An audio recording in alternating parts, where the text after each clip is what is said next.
நேற்று வீடியோவில் அஃபர்மேஷன்ஸ் மேனிஃபெஸ்டேஷனை பற்றி பார்த்தோம். இன்றைக்கி கிராட்டிடியூட் அஃபர்மேஷன் மேனிஃபெஸ்டேஷன் எப்படி ஒர்க் ஆகுதுன்னு பார்க்கலாம். மார்னிங்கு தேவாஸோட பாட்காஸ்ட் ஒன்று பார்த்துருந்தேன் எஸ்எஸ் மியூசிக்கில். ஸோ 1.5 hour பாட்காஸ்ட், ஒரு 30 minutes தான் பார்த்துருப்பேன். ஸோ ஓகே, வீடியோ ரெக்கார்ட் பண்ணலான்னு வந்துட்டேன். ஓகேங்களா. ஸோ அவர் பார்க்கும்போது என்னென்னா, அவர் 20s வந்து அவரோட ஏஜ் 20s வந்து சென்னைக்கு வந்திருப்பார். அகெயின் நீங்கள் சென்னைக்கு வந்தாலே இனிஷியல் டேஸில் ரொம்ப டஃப்பாக இருக்கும்.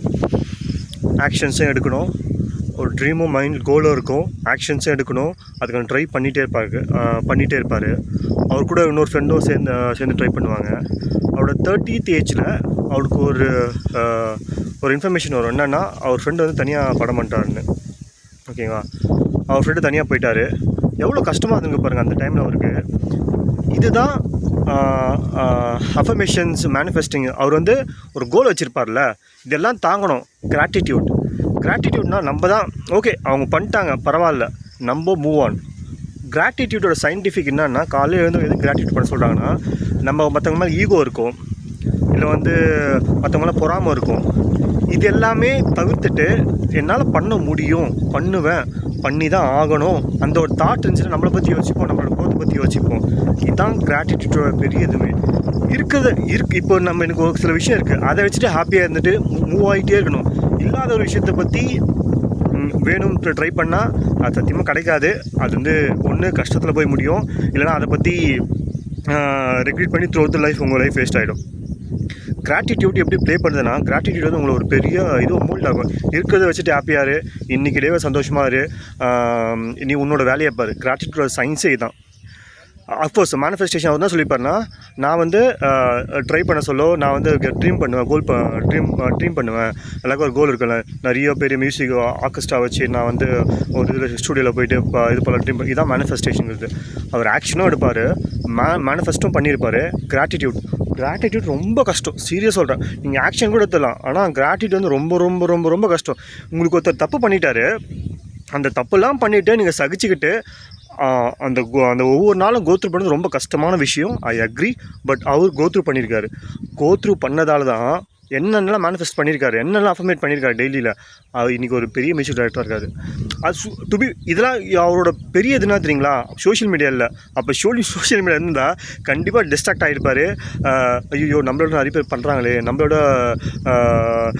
அவனுக்கு வாய்ப்பு கிடச்சிச்சே முன்னாடியே, நம்ம இதுவாகிட்டோமே, இல்லை வந்து சீரியஸ் சொல்கிறேன், இன்றைக்கி பெரிய கல்பிரிட்டே சோஷியல் மீடியா தான். எனக்கும் சரி. நேற்று ஈவினிங் என்னாச்சு, சும்மா நான் பார்க்க மாட்டேன், எதனால் பார்த்தேன்னு எனக்கு தெரியல. ஸோ சில வீடியோஸ்லாம் பார்க்கும்போது, ஏன் நம்ம இப்படி இருக்கோம், ரொம்ப லேட்டாக ஸ்டார்ட் பண்ணிட்டோமோ யூடியூப்பை, இல்லை நம்மளுக்கு டேலண்ட் இல்லையோ, நம்ம என்னென்ன பண்ணணும் அப்படின்னு தோணுச்சு. ஸோ டிமோட்டிவேட் ஆகிடுச்சு. அந்த செகண்ட் அதுக்கப்புறம் நான் ஸ்விட்ச் ஆகிட்டேன். புக்கும் இன்னும் வரல. புக்கு படிக்க ஆரம்பிச்சிட்ருப்பேன். புக்கு இன்றைக்கி தான் வருது. ஓகேங்களா. ஸோ இதெல்லாம் தான் மெயின் ரீசன். அதுக்கப்புறம் வேறு என்ன சொல்ல நினச்சினேன். அதுக்கப்புறம் ஒரு ஃபுல் 45 லென்த்தோடைய ஒரு வீடியோ பார்த்தேன். ஒரு வெஸ்டர்ன் கண்ட்ரி ஒரு யூடியூபோட வீடியோ பார்த்தேன். எப்படி அவர் ஸ்கிரிப்ட் பண்ணுறாரு, யூடியூப் ஷார்ட்ஸ் அவரோட மில்லியன்ஸ் டச் ஆகிருக்கு, எப்படி அது மில்லியன் டச் ஆகிட்டுன்னு ஒரு இது போட்டிருந்தார். அவர் பார்க்குறேன், எடுத்த உடனே கண்டென்ட் மெச்சூர்டே ஆகலை. அவர் சும்மா ஃபஸ்ட்டு ஒரு டிராஃப்ட் ரெடி பண்ணுறாரு, டிராஃப்ட்டுக்கு அப்புறம் கொஞ்சம் மீடியமாக ஒரு டிராஃப்ட் ரெடி பண்ணுறாரு, மீடியமானதுக்கப்புறம் ஒரு பர்ஃபெக்டாக டிராஃப்ட் ரெடி பண்ணுறாரு. அது எல்லாமே பர்ஃபெக்ட் இல்லை. அவர் பிச் ஊக் போடுறாரு, கஸ்டமர் பீப்புளை ரீட்டைன் பண்ணுறாரு, அதுக்கப்புறம் ஒரு சர்ப்ரைஸ் கொடுக்குறாரு. ஸோ இது எல்லாமே சாதாரண விஷயம் கிடையாது. கிரிஞ்சி வீடியோ கண்டிப்பாக ட்ரெண்ட் ஆகும், காமெடி வீடியோ ட்ரெண்ட் ஆகும், ஒரு இன்ஃபர்மேஷன் வீடியோவோ ஒரு நல்ல வீடியோவோ ட்ரெண்ட் ஆகுது இன்றைக்கி ரொம்ப கஷ்டம். கிரிஞ்சி வீடியோ போட்டு நீங்கள் மில்லியன்ஸ் கணக்கு அடிக்கலாம், ஆனால் செல்ஃப் டெவலப்மெண்ட்லேயும் இல்லை வந்து எஜுகேஷன் கண்டென்ட்லேயும் ஒரு லாயல் சப்ஸ்கிரைபர்ஸ் எடுக்கிறது ரொம்ப ரொம்ப கஷ்டம் இன்றைக்கி. ஏன்னா இப்போ நான் வந்து 58 டேஸாக வந்து ஒரு விஷயம் பண்ணிகிட்ருக்கேன். சம்டைம்ஸ் வெறுப்படிக்கும் எனக்கு. என்னடா பண்ணிகிட்ருக்கமே, படம் பார்க்கலாம், காமெடி பார்க்கலாம் அப்படி தோணும். ஆனால் பண்ண மாட்டேன். எனக்கு தெரியும் பண்ணுவேன், ஆனால் ஒரு 5 minutes, மோர் தென் 10 minutes எடுத்துக்க மாட்டேன். யூடியூப் ஷார்ட்ஸை பார்த்தேன், அதுவும் குறைச்சிட்டேன். அதை பார்த்தா கண்டிப்பாக மோர் தென் 10 minutes எடுத்துக்க மாட்டேன். ஸோ இதெல்லாம் கண்டிப்பாக டிஸ்ட்ராக்ட் ஆக தான் செய்யும். இப்போது என்னென்னா, இப்போ நீங்கள் ஒரு டெத்துக்கு போயிருக்கீங்கன்னு வச்சுங்களேன், உங்கள் க்ளோஸ் ரிலேட்டிவ் டெத்துக்கு போட்டிங்க. அப்போ என்ன பண்ணீங்க, உங்களுக்கு அவரை பற்றியான ஒரு ட்ரீம், அவர் என்னெல்லாம் பண்ணியிருக்காரு, உங்களுடைய அவருக்கும் அட்டாச்மெண்ட்னா சொல்லிட்டு ஒரு பண்ணிகிட்டே இருப்பீங்களே. திரும்ப யூடியூப் ஷார்ட்ஸ் ஓப்பன் பண்ணுவீங்க, டிஃப்ரெண்ட்டாக வரும். அப்போ நீங்கள் ஒரு ஷேரோவில் இருந்திருப்பீங்க, ஒரு பேட் டைமில் இருந்திருப்பீங்க. அப்படியே சுவிட்ச் ஆவீங்க, சிரிப்பீங்க. ஸோ எப்படி சோஷியல் மீடியா மாற்றுதுன்னு பாருங்களேன். இதான் இப்போ சோஷியல் மீடியா பவரே. நீங்கள் ஜாலியாக இருந்தாலும் சரி, உங்களை அப்படியே மாற்றிட்டே இருக்கும். திரும்ப அது ஒரு சைக்கிள், அது டெய்லியும் மேலே போவோம் கீழே போவோம், மேலே போவோம் கீழே போவோம், மேலே போவோம் கீழே போவோம், மேலே போவோம், டெய்லியும் மேலே போவோம் கீழே போவோம். ஒரு ஸ்லோப் இப்படி தானே ஏறும். ஆனால் இது அப்படி கிடையாது. மேலே போவோம். நீ 10 வருஷத்துக்கு அப்புறம் நம்ம மேலே போய் இப்படி தான் வந்து நிற்போம். எப்படா திங்கக்கிழமை, எப்படா வெளியே வரும் பார்த்துருப்போம், எப்படா சனியை வரும் பார்த்து நிற்போம். இது சண்டேவை என்ஜாய் பண்ணுறதுக்காக. ஓகேவா, டெய்லி என்ஜாய் பண்ணோம். இப்போ அப்படி தான் பண்ணிகிட்ருக்கேன். இப்போது எனக்கு தெரிஞ்சிச்சு, இப்போ நான் என்னோடய இது வந்து யூடியூப் இங்கிலீஷ் யூடியூப் ஸ்டார்ட் பண்ணி 60 டேஸ் ஆகப்போகுது. அக்டோபரில் தெரிஞ்சிச்சு என்னோடய ப்ராஜெக்ட் வந்து கொஞ்சம் ஈஸியாக போயிட்டுருக்கு.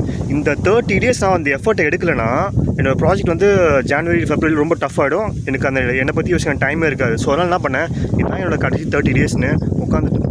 ஸோ அப்போ வந்து எனக்கு ஆஃபீஸில் ப்ரெஷர் கம்மியாக இருந்தது. அதனால் இதில் கொஞ்சம் கான்சன்ட்ரேட் பண்ண ஆரம்பிச்சேன். இப்போது ஆஃபீஸில் ப்ரெஷராக இருந்தால் கூட நான் அதெல்லாம் பண்ணுவேன். இப்போது பாருங்க, புரியுது. ஏன்னா ஜாப் வந்து பெரிய கல்பிரிட், நம்மளோட பெரிய கல்பிரிட் ஜாபு, ரிலேஷன்ஷிப்பு, மணி. ஓகேவா, நம்மளை சப்ரெஸ் பண்ணுறது, சர்வைலுக்காக வாழ்ந்து கட்சி வரை 60 வயசு வரை சர்வைலுக்காகவே நம்ம செத்து போயிடுறோம். இதுதான் உண்மை. ஓகே, இன்னொரு வீடியோ பார்க்கலாம். பாய்.